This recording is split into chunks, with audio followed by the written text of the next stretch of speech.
right, ladies and gentlemen, we're back. I'm out of the hot seat. He's in. Back for the musician number 2, New Orleans. He's not just a legend, but he's also a very nice guy. And this is Mr. Matt Perrine. He is one of the best sousaphonists I've ever heard in my life. And I've heard plenty of them. But he's a true virtuoso. He has the cleanest tone and dexterity that I can really respect. And so, great musician. Plays in many different aggregations around town. You may see him playing with the New Orleans Nightcrawlers or with the 10 Men, with John Ellis and Double Wide, Sambo Fatian, all sorts of people.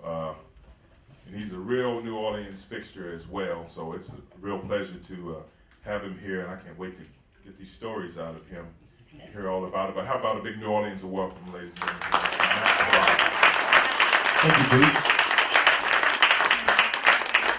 Thank you, Bruce, and thank you all for being here with us for round 2, ding, ding, of our Let 'em Talk series, which we're delighted to be presenting here in the Old U.S. Mint, thanks to the New Orleans Jazz National Historical Park and to the National Park Service, the folks at French Quarter Festival for making this happen, Louisiana State Museum, Midlow Center at UNO, and also the Hogan Jazz Archive, all pitching in to put this series together and bringing us here today. So glad you joined us for this, and as we talk a little bit with Matt. Matt, you are a real fixture, as Bruce said, on the New Orleans scene now, but you're not a native of Louisiana. Where are you from? No, I moved here when I was 22. That was 20 years ago. I'm 42. All right. Math wizards in the house. Sharp crowd. It's early. They haven't started drinking Yeah, yet. you're right. So I moved here from Sacramento, California. Sacramento, I had already started playing traditional jazz at that point because Sacramento has a very active traditional jazz society, which has monthly meetings, and they sponsor a huge music festival once a year. So when I was young, 10, 11, 12, my parents used to take me to the festival. And at first, I remember my parents took me, and we didn't buy the tickets for the festival. We just went down for the day to kind of just check it out and see what it was, if it was for us. I remember looking through the slats at the bands playing, and I got to see Eli Neuberger play the tuba, actually, when I was 10, in that type of environment.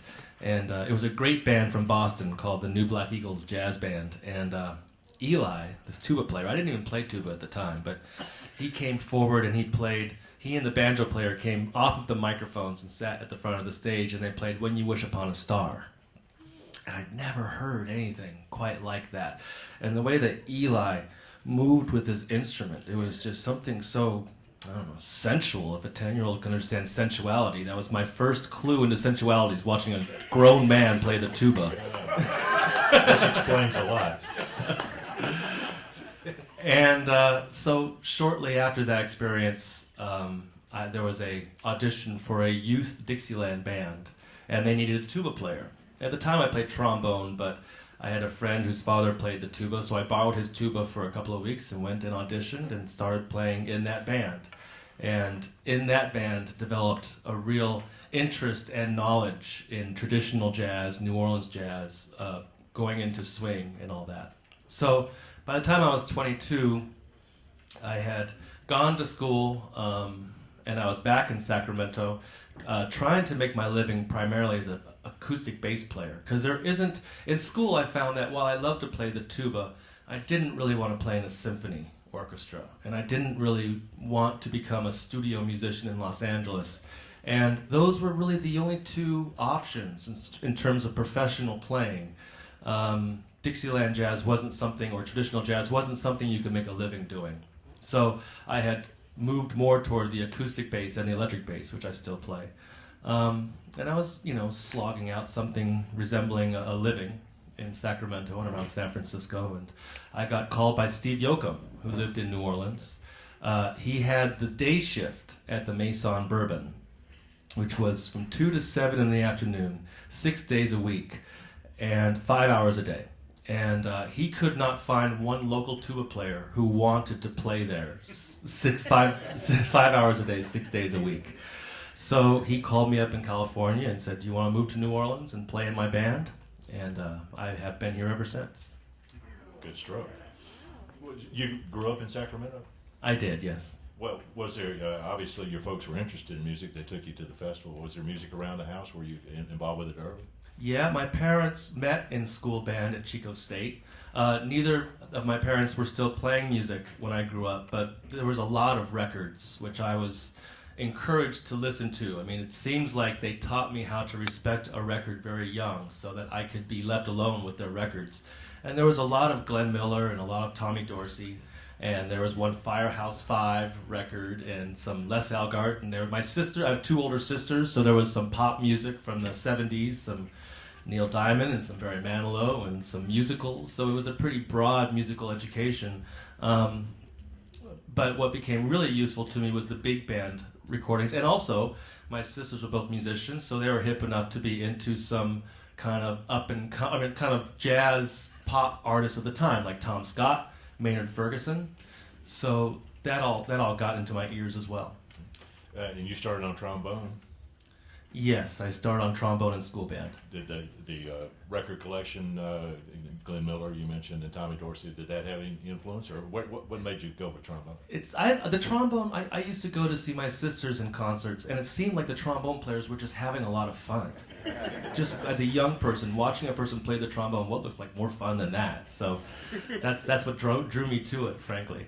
And then in junior high school, I was lucky enough, California at that time had a really, really good music program that started in elementary school, and I went to a junior high school that had a big band. So I was actually playing in a big band in 7th grade, and he moved me from trombone to bass trombone, and my parents were hip enough to introduce me to Les Algart, whose band had 2 bass trombone players. And while it was kind of a society band, it's not quite as swinging as, say, Count Basie, the bass trombone writing and playing in that band was really good, and I listened to it quite a bit, and it, inspired me to develop a nice full sound on the instrument. When you started then with trombone, you really liked it. It was as much fun as it had looked like it was. It really was. I loved playing music right away, and you look at my report cards from those first couple of years, and it's like, Matt has trouble sitting still. Matt plays a little too loud from time to time. Those are the comments I was getting. And then, really, the youth band, I was 11 when I started in that youth band, and we played together at the Sacramento Jubilee, which was the festival that the Jazz Society sponsors. And we started playing Sunday socials, and any place we could go play, we'd go play just to get some experience. And I had some great teachers along the way. There was I hooked up with a guy named Jerry Lopes, who played the tuba and the electric bass in a local Dixieland band, also played acoustic bass in the local symphony, and also had one of the largest high school music programs in the greater Sacramento area, and found time to give me private lessons. And I remember at one point, I was in 6th grade, and I said, I think I'd kind of like to write, maybe arrange for this band. And he goes, well, why don't you? Like, he was almost, it sounded like he was angry with me that I hadn't started already. And I said, well, I don't know how to write for clarinet. Well, why not? It's notes and rhythms, and you just write it down. Just do it, was what he said, And when he came back a week later, I had an arrangement almost all the way finished for him to look at, just that kind of... Why wasn't it finished? Yeah, it's really amazing how poorly I'm doing now, considering what a great start I had. If you could only recapture that, the magic of Yeah, it's been downhill ever since, but that's the New Orleans story, isn't it? Oh, well, it's not whether you're rolling downhill, it's how fast. How good the view is from up top there as you come down. Well, were you playing trombone and tuba at the same time then for a while? Yes, and then, although when I started playing the tuba, that really usurped the trombone in my heart. I really loved the tuba more right away, and developed a relationship with not only Eli Neuberger, because he came back every year for the Jubilee, and my parents and my teachers made sure that I met these people and that I knew them. So I developed a relationship with him and with Earl McIntyre, another local tuba player who comes from Los Angeles, who was very encouraging, and Jerry Lopes and all these people. I was very lucky to have contact with professionals, or semi-professionals, some of them, but working musicians in the field. And I developed relationships with some of these people. In fact, last year, I was lucky enough to hear some writing I had done performed by the Boston Pops. And Eli lives in Boston, and he had me to his house. And we sat and we chatted, and it's been wonderful to have him as a mentor over all these years. Well, the traditional jazz scene, was that had grown up around Sacramento. I guess maybe it all began with Jelly Roll Morton and Kid Ory going to California back in the teens even. People certainly talk about Kid Ory's trips, and even more, it was Lou Waters and trombone player, spacing it. Thank you, Kirk Murphy, who really kept that flame alive. And also, there were a lot of I get the feeling there were some college bands that in the 50s, they would put together little Dixieland ensembles just for kicks, kind of, just for fun. My dad played in a Dixieland band called the Hungry Five. They called themselves that because they'd work for food. They could work out on Earhart Boulevard right now. I love it. And my mom and my dad met a number of musicians who then came to Sacramento to make a living. And Shaky Johnson of Shaky's Pizza. Everybody knows what Shaky's Pizza is, right? Well, Shaky Johnson had this pizza parlor near the college in Sacramento, and he started having live Dixieland bands there on weekends. And it became such a staple that there were many other pizza parlors that then started having live jazz. And it's funny, my wife is from New Jersey, and I was talking to her about, pizza parlors. I was like, hey, are there any pizza parlors with live Dixieland bands in it? And she looked at me like I was nuts. She says, what? I said, that's pizza and Dixieland jazz. They go hand to hand in Sacramento, man. That's the thing to do, So anyway, I had to have a little bit of education there. But anyway, Shaky Johnson and his hiring a band in his pizza parlor kind of kept the thing going, and the festival started with bands on the back of flatbed trucks.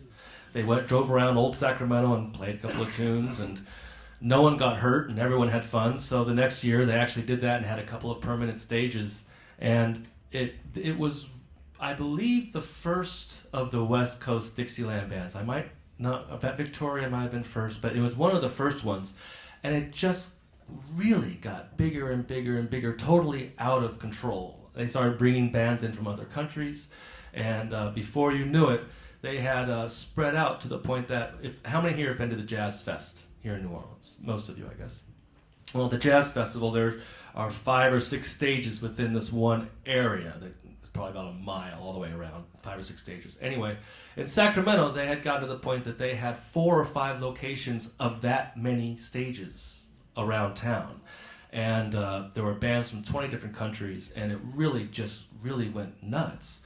Now it would seem that it kind of got a little too big, and it turns out that it's a lot easier to get big than it is to get small again. Let's get small. Many festivals seem to have that problem, how then to come back on your size and keep everybody happy. So they're kind of struggling with that, and they've been getting smaller and smaller. But it's still happening, and I played there last year. It was a whole lot of fun. Well, after you got a little fluency on tuba, did you start making some of these pizza parlor gigs? I did. In fact, the band that I played in, the Jazz and Juniors Jumpin' Jazz Band, was the name of the Dixieland. Yeah, great name.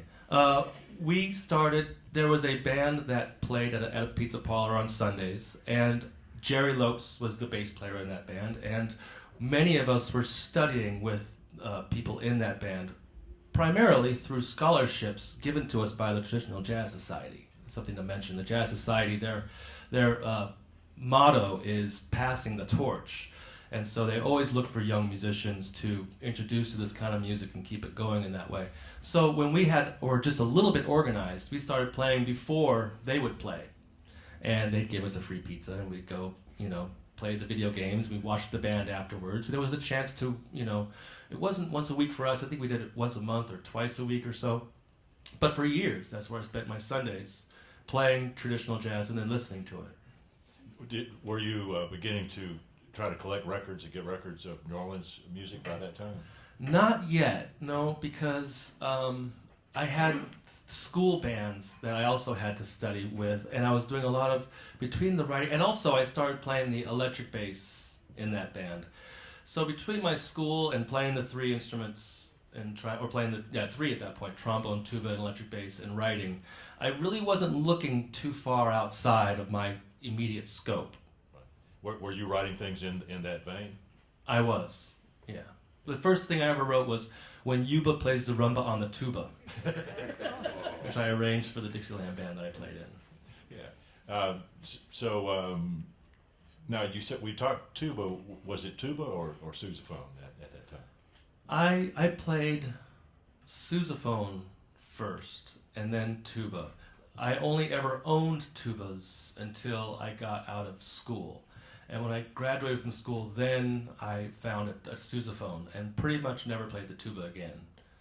Is there a substantial difference from a player's point of view in the instruments? I guess so, yeah.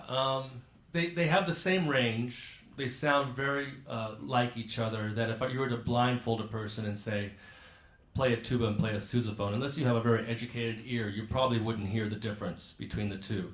But in the playing of the instruments, I prefer the sousaphone for one thing because I like the fact the tuba, just for your education, is an instrument that it kind of goes around like this, and the bell sticks up this way, or it goes forward, but the point is you sit in a chair and you put your arms around the thing, and you play it like this, versus a sousaphone, which was invented by John Philip Sousa, is a tuba that's made for marching, and so it actually goes around your body, the sousaphone does, and the bell comes up over your head.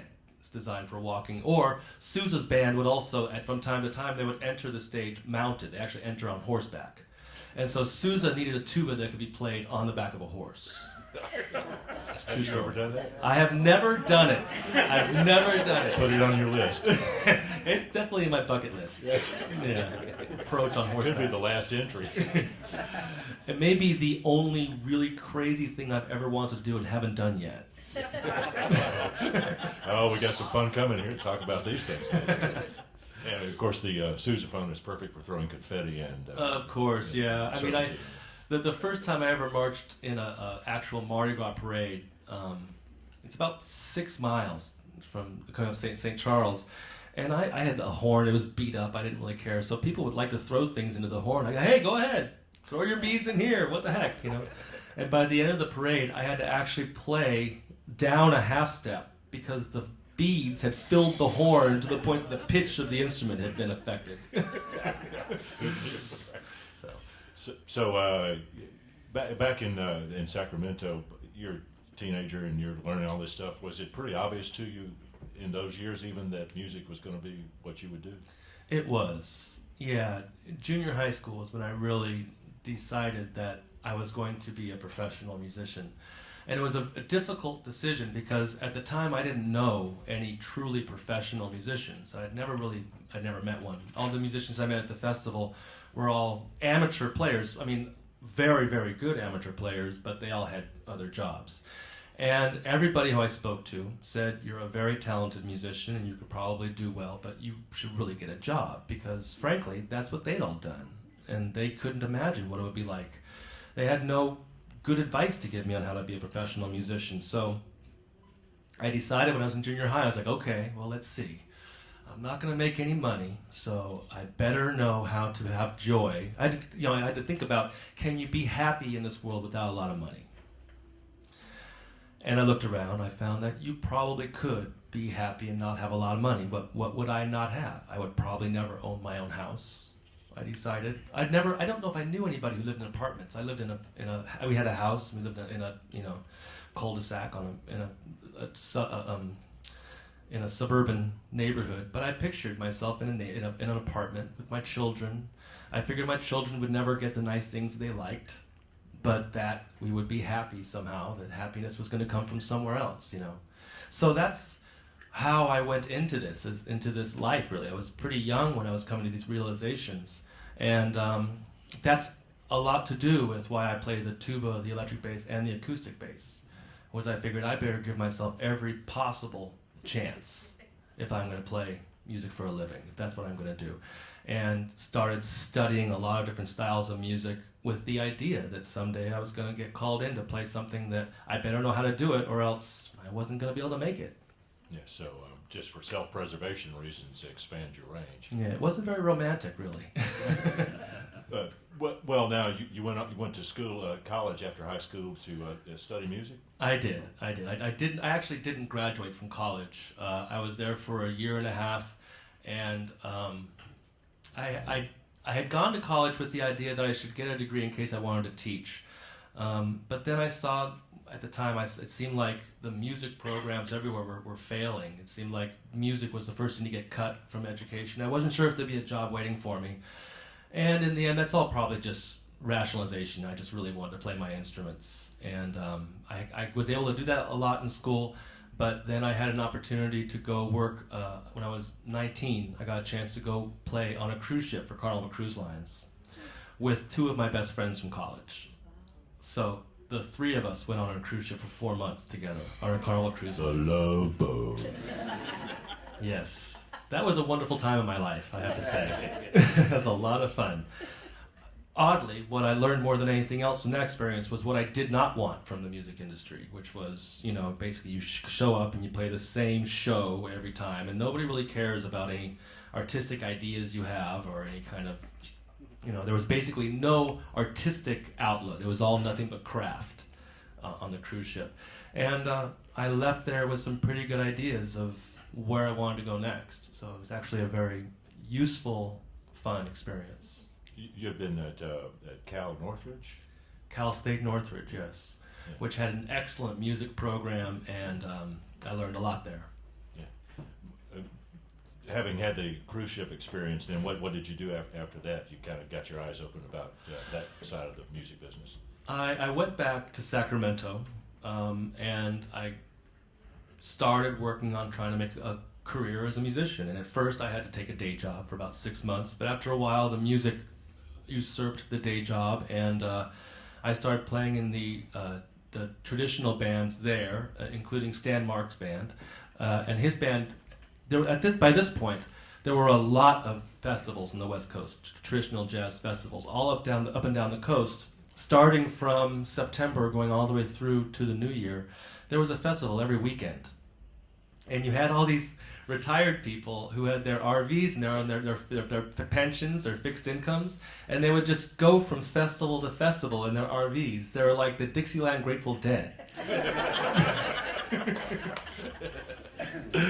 And so you'd see the same people and see some of the same bands, and basically there are a lot of great musicians in Sacramento. And just about every city you go to has great musicians in it. I've never been to a city that totally didn't have anyone who could play. And Sacramento was certainly no exception. And so I studied modern jazz. At that time, I thought my best career option was to play modern jazz. That's how sad my career options were at the time. And really, the tuba was just something I loved to do, but it was taking more and more of a back seat because I didn't see it. I couldn't see how I could make any money playing the tuba. These festivals were fun, but they weren't, a whole lot of money. And they were pretty much amateurish in the way they were put together. They were intended for people to go see some amateur Dixieland bands and have a couple of drinks and have some fun, not really professional situations. And I was just kind of lingering there for a minute, and then I heard the Dirty Dozen Brass Band. And Kirk Joseph. And the great Kirk Joseph. Kirk Joseph, ladies and gentlemen. He changed everything for many, many tuba players. My sister, who had heard them in Seattle, brought me a cassette tape, and I listened to it, and immediately everything about my playing and the way I perceived New Orleans music and the way that I arranged for different bands, because by that point I was writing for Stan Mark's band quite a bit. All of a sudden, everything had this New Orleans slant, and there was all this Barry Saxon tuba doubling the bass line and all this stuff. And I'll just say about the way that Kirk Joseph plays the tuba, it wasn't so much a revelation to me that the tuba could be played the way he was playing it, as much as it was a revelation that there was a place where people actually let you play the tuba that way. That was the thing. I mean, because when I tried to play anything at all, like what Kirk played, people were like, "Huh, Nothing but oompa for you. get back there." So it was pretty constricting as a tuba player. Versus on the acoustic bass, I was meeting these people who were turning me on to people like Scott LaFaro, and I was learning about Jimmy Garrison and Charlie Hayden, and it seemed the sky was the limit on that instrument at that time, and so that has a lot to do with what kind of moved me in my career in that direction. Yeah. So when Steve Yoakum called me, I kind of had a choice to make in terms of, at that point, I really thought that I was going to be on this other track and I was going to try and be a serious modern jazz musician. And I figured, okay, I'm going to move to New Orleans. This is hubris, definition of hubris. I said, okay, I'm going to move to New Orleans and give this a shot. And if in 2 years I'm not playing with Dr. John, the Neville Brothers, or Harry Connick Jr., I'm leaving. Two whole 2 years. Give us 2 years, yeah. 2-year plan. So after 2 years, I was like, oh man, I didn't get those jobs. Time to go. And my feet were stuck about that deep in the mud, and I couldn't move. Hallelujah. Yeah. Well, describe for people the style that Kirk was allowed to play here that differed so much from what people expect, you'd grown up expecting, people expected to hear. Boy, oh boy, it's difficult to explain completely. But part of the fact is that part of what was turning me on was the progressive brass band scene. At one time, every city in America had a brass band, and they all would be hired to play parties, or like if you wanted to advertise something, you'd hire a brass band. They'd come out and they'd play a march, or they might play a pop song of the day. And over the years, other cities, the brass band seems to have lost its popularity. The thing which has kept it, part of what's kept it alive here, is the fact that the brass bands have always tried to keep the music current. That even back in the day, that was the deal. The reason why brass bands today play songs like Bill Bailey and When You're Smiling is those were pop songs, and that's what the people wanted to hear. And so the Dirty Dozen, they would play the old style, but then they were also concerning themselves with the music of James Brown and of Booker T and the MGs and Bob Marley and all these other wonderful musicians. And so that music got into the brass band sound, and it kept it contemporary and kept it going. So that was exciting to me, to hear a living culture. You could obviously hear that it had come from a long time ago, and yet it was attempting to be current. And for instance, Roger, the leader of the Dirty Dozen brass band, the baritone saxophone player, Roger Lewis, he specifically hates to hear it when tuba players go, whoop! Y'all know what I'm talking about, right? That whoop, whoop, that kind of sound. He doesn't like that particularly. He likes the tuba player to sound very much like a bass player and to fill that role. And so that's what he and Kirk Joseph were developing, is to really make the tuba not sound quite so much like a tuba and sound to be more supportive in more of an electric bass kind of way. Luckily, it was Kirk Joseph he was talking to, because Kirk was also developing this way of playing the horn where if you play if you put a microphone inside the bell and then play very, very quietly, there are all these false tonguings that you can do that all of a sudden come out of the horn that you can't do loudly. But if you listen quietly, the tuba player can go on the instrument very easily. And Kirk was using these sounds, and I was just, wow, check that out, man. Check this guy, oh man. Also, when you're quiet, you can play longer notes, because you're not losing all your air for these big kind of gusts of wind and you're playing.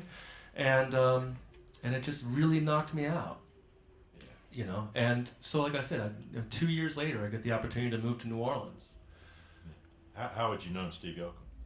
Steve had a band that was playing in the festival circuits on the West Coast. He had a band called the Black Dogs, which was excellent. And he had moved to New Orleans 6 months before he called me. And so we had known each other from the festival circuit, basically. So you come down and you start doing five hours a day, 6 days a week. Yeah, I was working at the Maison Bourbon in Steve Yoakum's band. I was 22. It was 5 hours a day, 6 days a week, playing the tuba. The night band was Wallace Davenport's band. And Wallace, he was a band leader actually for Lionel Hampton. He played in Count Basie's band. He really had an amazing career, and I got him. He was 62 or 63 when I started working with him. So he was on the back half of his career, but he was still incredibly strong. And I was playing tuba and electric bass in Steve's band, but I wanted to keep my acoustic bass chops up, so I started sitting in with his band on acoustic bass. And before too long, he hired me in his band playing the acoustic bass. And that was 4 nights a week, 5 hours a night. So I was at the Maison Bourbon 50 hours a week. It was 5 hours on Monday through Thursday and 10 hours on Friday, Saturday, and Sunday. And I did that for a year.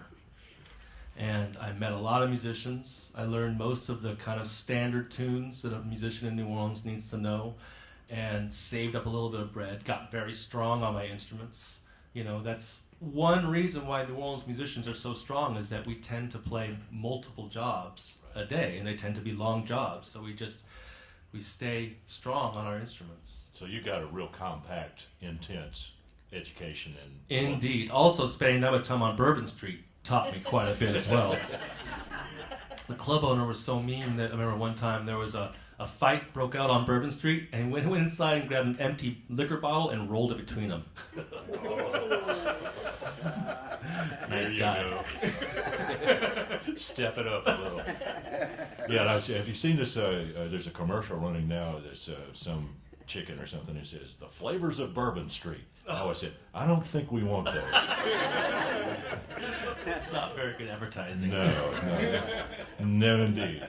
But for Matt Perrine, it was a tremendous opportunity to really get schooled. It really was, and that's exactly what it was. It was, and also to have a little bit of time to get used to being in New Orleans, because it was pretty different than my suburban experience in Sacramento. As an example, I remember I played a job, and the job was supposed to start at 8 o'clock. So we usually start about 8:30 or so. So the guitar player and I showed up around 7:45, 7:50, because we thought maybe the stuff should be set up before the job's supposed to start, if we don't start. And the club owner came out and he said, "Actually, I know you guys usually start late, and that's fine, but we have some people coming in, and we really need you guys to start on time tonight." So the job started, and it was just me and the guitar player started at 8 o'clock. About 8:05, the vocalist showed up. She jumped up on stage and started singing. At 8:20, the drummer showed up. And he walks in with all of his drums, and he looks up and he sees we're playing, and he goes, "I thought you said the job started at 8." I think that must be in the New Orleans Musician's Handbook, right? Yeah. So anyway. New Orleans time, right. Everything runs on New Orleans time. I mean, the first time I went to see the Dirty Dozen, they were supposed to start at 10, so I arrived at 9:30 so I could get a good seat. And at 11:15, I left in a huff because I hadn't started yet. Was that the Glass House? That was the Glass House, yeah. The late and dearly departed and much Stupid. missed Glass House. Second in Saratoga. That was a great place for brass band music. Yeah. I guess so. I didn't get a chance to see it. No, you didn't hear it. Well, so after that sort of intense year, you begin to branch out and do other things off Bourbon Street? I did. I did some society work, and I started playing a lot with this great guitar player named Brian Seeger, who he and I were playing modern jazz together. It was about 3 years before I started really sinking into playing clubs and playing New Orleans music with New Orleans musicians in a way that wasn't quite so commercial. And it was with the Nightcrawlers that I actually first started beginning to make a name for myself as a musician in town, outside of somebody you'd hire to play a trio job or to go do some kind of other corporate event. And the Nightcrawlers is a brass band that was started by Tom McDermott, who's a piano player. He had written some arrangements for the Dirty Dozen, which they had ended up not using. And he really wanted to hear them played. And so he and Kevin Clark, trumpet player, they played in the Dukes of Dixieland at the time together. They decided to put together a brass band just to kind of hear these charts that Tom had written. And so we put together some musicians, and it was really just a chance to get together on a weekend and drink some beer and play each other's music. We were young enough that we had the time in our lives to do that kind of crazy thing. And I had already written a piece, actually, that I'd never heard played. So I brought that in, I wrote one more, and then we just made a quick little demo, and somebody heard the demo and wanted to book it, and the band kind of took off because there wasn't anybody in New Orleans that sounded the way the Nightcrawlers sounded at that time. Because we were coming from a different place. We really were not. Almost none of us are from New Orleans in the Nightcrawlers. Craig Klein and the drum section is pretty much it. Everybody else came in from someplace else, and we brought with us our own slants on things that we liked and what we liked about music. And we wanted to fuse the things that we liked and the things we knew with the New Orleans sound. And it's very difficult not to want to do that because New Orleans is such a central point culturally to so many different places that it's really tempting to take just about anything and say, okay, let's connect this with some New Orleans music, because it almost always turns out to be interesting in some way. So that's how the Nightcrawlers started. It was basically just a composer's workshop. You know, that's one of the geniuses of New Orleans music, I think, is the fact that it has, throughout its history, drawn on all these outside or whatever the source of the day. We were talking earlier about the old-time brass bands playing the pop music of that day. That's continued throughout the years here in New Orleans. It certainly is. You know, I mean, there's the oldest video clip. Actually, it's also the oldest sound recording. It's in the same place of a New Orleans brass band. It's a clip from Zulu from, I think it's 1924 or something. It's a long time ago. And you see the parade go through and the band walks by, and just at the very end of the clip, this is the band starting, and the bass drum goes, duns, guns, guns, gadum, gum, which that's the foundation of New Orleans groove right there. Every New Orleans band, if you listen to them, they've got that kind of pocket going on. You listen to New Orleans swing drummers, they go boom, boom, and it comes from that same hard four, that big four. That's the foundation of New Orleans music. It's been there all along, and you can hear it you can always tell a New Orleans musician because they have that particular groove in what they play. Now, in addition to the Nightcrawlers, you begin to do a lot of very, very varied things. I have. I've taken the opportunity to play different styles and run with it, you know. So I've developed a real interest in Caribbean music while I've been here. I always liked Brazilian music, but since moving to New Orleans, I've hooked up more with the Caribbean style of music. And the fact of the matter is, New Orleans is not the first place that Afro-Cuban culture and French culture combined, and Spanish culture combined to make a music style. In fact, that had already started happening in Martinique and in other islands in the Caribbean. It was in Jamaica. These connections were already happening, and there's a style of music. If you look at ragtime as being kind of the beginning of what became jazz, ragtime music was America's first multi-form syncopated music. That means there's more than one section to the music, and it has a lot of offbeats, a lot of kind of raggish rhythms to it. And the form is specific. A, B, A, C, A is the way that music goes. Well, 50 years before ragtime music in America, there were choros. They were writing that style of music in Brazil with exactly the same form, A, B, A, C, A, and with the same syncopated patterns. And I thought that was really fascinating, that, you know, how similar these styles of music were. Also with Beguines, you hear these musics, and it really sounds very much like New Orleans music, at least to me, in the way that it's played. So that drew me from New Orleans to the Caribbean and to these other places. And then I felt like I was standing on one foot. I needed to go to Africa. I never thought that that's the direction I'd go, but now I've played in a couple of different African New Orleans ensembles, and I'm really fascinated in how similar and how different those musics can be. Well, and with John Ellis and Double Wide, you actually finally got to play sousaphone in a modern jazz band. That's right, yeah. Actually, that happened before I first started playing modern jazz and more free jazz with a trombone player named Ray Anderson. Oh, yeah, Ray's a great player. Ray is a great player who I had known for years, and he hired me 12 years ago to play in his band and come to Europe and play in his band. And it was my first chance to go to Europe and play in the big jazz clubs and play at the festivals, and we made a record while we were there. The trumpet player in that band is Lou Soloff, who played in Blood, Sweat, and Tears in 1968. A big trumpet solo on Spinning Wheel, that's Lou Soloff, and has had a tremendous career since then. So it was basically from the shallow end to the deep end very quickly with the Ray Anderson group. and he was very encouraging. And I remember his band.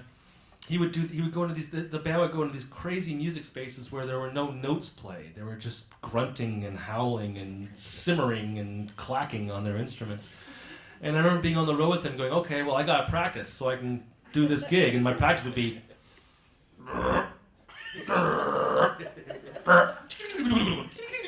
trying all these crazy sounds. And I came home from the first tour. I was playing with the Nightcrawlers. I said, "Craig, let me start this next tune." I came out and I started going.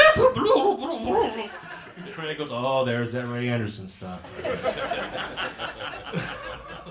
Found you out. So yeah, and then from Ray to John Ellis, I've also played with some with David Douglas, and you know there's a voice for the tuba in modern jazz music, and I'm happy to be doing it. You're writing for it, and other people are writing for groups that can incorporate that as well. Here in town, John Ellis's band is all his original material, so I don't write for that band. But yeah, I pretty much impose my writing on any band that I'm in that will let me.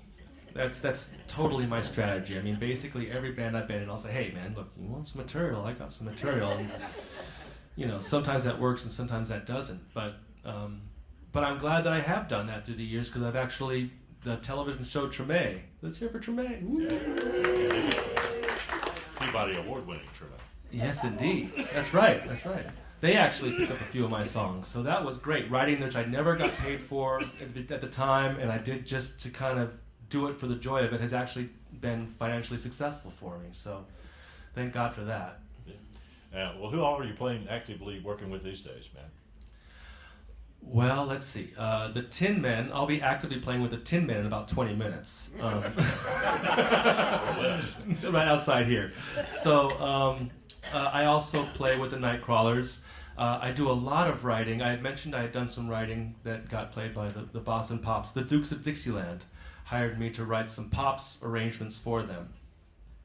They go out and they are backed by the symphony orchestras around the country, and they need to have music for them to play together. So it was writing for Dixieland Band and Symphony Orchestra. I'd never done it before. I almost turned the job down, actually. When Kevin Clark first came to me and he offered me the job, I said, "You know, Kevin, you're really a great guy to offer me this job, and we've been friends for a long time. So in the spirit of what good friends we are, I'm going to tell you, you should hire somebody who's done this at least once before." You know, because I don't know what's going to sound like. I've never done it before. And I went home and I told my wife what I had said. She said, "You said what?" She said, "Call him right now and take that job." I was like, "Debbie, what if it sucks? What if it's terrible?" Like, you know, and to make matters worse, the first performance of these pieces was in Boston with the Boston Pops. Yeah. And she said, "Well, look at it this way. Was it your idea or his?" And I said, "It was his idea." She said, "Then it's his fault." I went, "Really? Oh, okay." Isn't it great to have a good wife? Thank God. The best advice I ever got. Yeah. So you're going to play with the Tin Men here in just a few minutes? Yes. We've got just a couple minutes then left for you folks to ask a question or two, if you would like, of Mr. Perrine. Do we have any questions? Raise your hands. Yes. Yeah, they'll be here with the microphone. Hang on just one second. We get up here with the microphone. Hey, Matt. I just had on way back here in the corner. Oh, hi. You play all three instruments. I'm curious, do you practice all three every day, or does it depend on the gig you've got coming? It depends on the gig I have coming, except for the tuba. The tuba I try to practice more often than the others. Yeah, but really it has to do a lot with what I have coming up. Had someone down front, Shonda, with a question here. Raise your hand again, if you would, please. Thank you.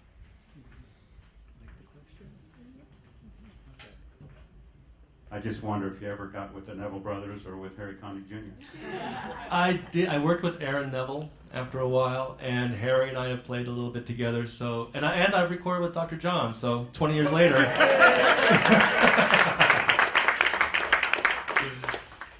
Anyone else? Yeah, there's a couple on the front row. And, Matt, did you learn any classical when you were learning upright? No, my my classical training was all on the tuba. And a couple on those front row here, Sean.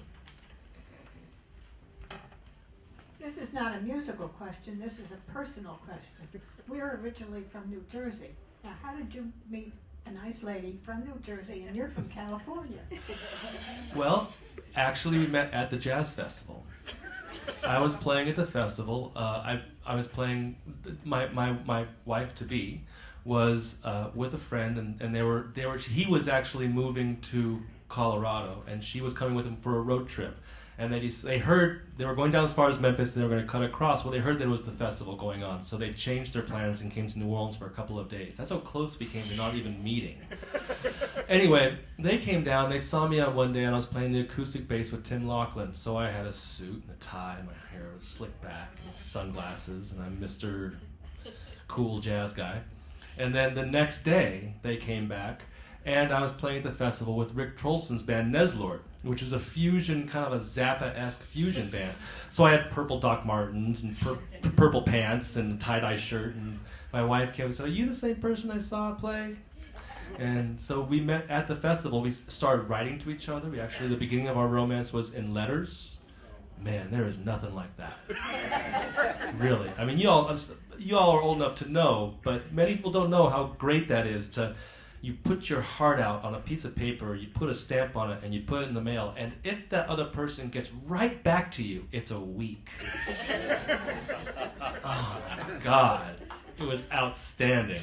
And it really was.